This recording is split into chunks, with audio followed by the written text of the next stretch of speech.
आप देख रहे हैं नन्हे मुन्ने की कहानी।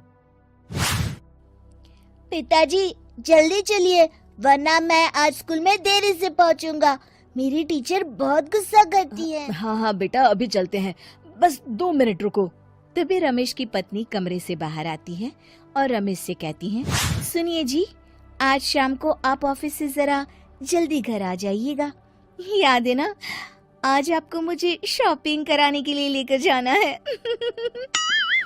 अरे भाग्यवान, इस महीने हाथ जरा तंग है। मेरी मानो तो शॉपिंग का विचार कुछ दिनों के लिए अपने दिमाग से निकाल ही दो। मैं तुम्हें अगले महीने पक्का शॉपिंग कराने ले जाऊंगा। अभी मुझे चलना चाहिए, वरना राजू को स्कूल पहुंचने में देर हो जाएगी। देखिए जी, अब आपके ये बहाने पुराने हो चुके हैं। मैं कुछ नहीं जानती। आज शाम को मुझे शॉपिंग करने जाना है, मतलब जाना है। आगे आपकी मर्जी।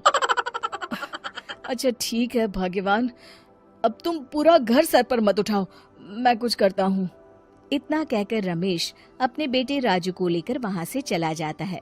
घर से निकलने के लिए रमेश जैसे ही अपनी मोटरसाइकिल शुरू करता है, तभी उसकी माँ उसे आवाज देकर कहती है, अरे रमेश, आज शाम को मुझे कुछ पैसे दे देना। याद है ना, मैंने तुझसे कहा था कि मुझे मंदिर में चढ़ावा चढ़ाना है। अरे माँ, मेरी तनख्वाह आने में अभी 10 दिन बचे हैं। अभी मेरे पास बिल्कुल पैसे नहीं है। हाँ, मेरी तनख्वाह मिलते ही मैं तुम्हें पैसे दे दूंगा। रमेश की माँ चिढ़कर कहती हैं, अरे तेरा दिमाग तो खराब नहीं हो गया? मैंने तेरे भरोसे मंदिर के पुजारी जी से वादा कर दिया है और तू कह रहा है कि पैसे नहीं है।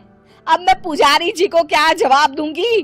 तुझे तो मेरी इज्जत की भी कुछ परवाह नहीं है। अच्छा ठीक है माँ, अब तुम गुस्सा मत करो, मैं शाम तक कुछ इंतजाम करता हूँ। इतना कहकर रमेश वहाँ से चला जाता है। फिर दोपहर को जब रमेश अपने दफ्तर में बैठा होता है, तब उसे अपनी पत्नी और माँ की बातें याद आती हैं। रमेश अपने दफ्तर के एक साथी मोहन से कुछ रुपए उधार मांगता है। अरे भाई मोहन, मेरा एक छोटा सा काम कर दो, मुझे कुछ रुपयों की सख्त जरूरत है। मुझे कुछ दिनों के लिए क्या तुम रुपए उधार दे सकते हो? अरे रमेश भाई, मैं तुम्हें पैसे उधार तो दे सकता हूँ, लेकिन मुझे वक्त पर पैसे लौटा देना। वैसे भी मेरा मानना है कि दोस्ती यारी में कभी पैसों का व्यवहार नहीं करना चाहिए। ये कहावत तो तुमने सुनी ही होगी कि उधार प्रेम की कैंची है। मैं नहीं चाहता कि पैसों को लेकर हमारा रिश्ता खराब हो। अरे मोहन, तुम बिल्कुल चिंता मत करो, मैं तुम्हारे पैसे वक्त पर लौटा दूंगा। फिर मोहन रमेश को पैसे दे देता है। शाम को घर आकर रमेश कुछ पैसे अपनी माँ को देता है और साथ ही अपनी पत्नी को भी शॉपिंग कराने बाजार लेकर जाता है। रमेश की पत्नी और उसकी माँ का स्वभाव जरूरत से ज्यादा खर्चीला होने के कारण दोनों हमेशा बेवजह पैसे खर्च करती हैं। फिर एक दिन, सुनिए जी, अगले हफ्ते हमने छुट्टियों में कहीं बाहर जाने का प्लान बनाया था। आपने पैसों का इंतजाम कर लिया ना? अरे अभी कहाँ, अभी तो मेरे पास बिल्कुल पैसे नहीं है। हम कभी और चले जाएंगे। देखिए जी, मैंने सभी सहेलियों से कह दिया है कि मैं बाहर घूमने जा रही हूँ। अगर मैं नहीं गई तो सब मुझ पर हंसेंगी। आप कहीं से भी पैसों का इंतजाम कीजिए जी। इतना कहकर रमेश की पत्नी वहाँ से चली जाती है। वहीं दूसरी तरफ रमेश की माँ भी तीर्थ यात्रा जाने की जिद करती है और रमेश से पैसे मांगती है। फिर अगले दिन रमेश एक सेठ से पैसे उधार लेकर अपनी पत्नी और बेटे को घुमाने ले जाता है और अपनी माँ को भी तीर्थ यात्रा पर भेज देता है। लेकिन जैसे ही रमेश अपनी छुट्टियाँ बिताकर वापस आता है, कर्जदार उसका जीना मुश्किल कर देते हैं। इतना ज्यादा कर्ज एक साथ अपने ऊपर देख रमेश काफी परेशान रहने लगता है। फिर एक दिन राजू की स्कूल की फीस वक्त पर न भर पाने के कारण रमेश को स्कूल में बुलाया जाता है। स्कूल के प्रिंसिपल साहब रमेश को सख्त हिदायत देते हैं कि अगर वक्त पर स्कूल की फीस नहीं भरी गई तो उनके बेटे का नाम स्कूल से काट दिया जाएगा। अपने बेटे की स्कूल की फीस भरने के लिए रमेश अपने दोस्त गिरधारी से कुछ पैसे उधार ले लेता है और स्कूल की फीस भर देता है। रमेश की माँ और उसकी पत्नी खर्चे और घर की जिम्मेदारी संभालते संभालते धीरे धीरे रमेश पूरी तरह कर्ज में डूब जाता है।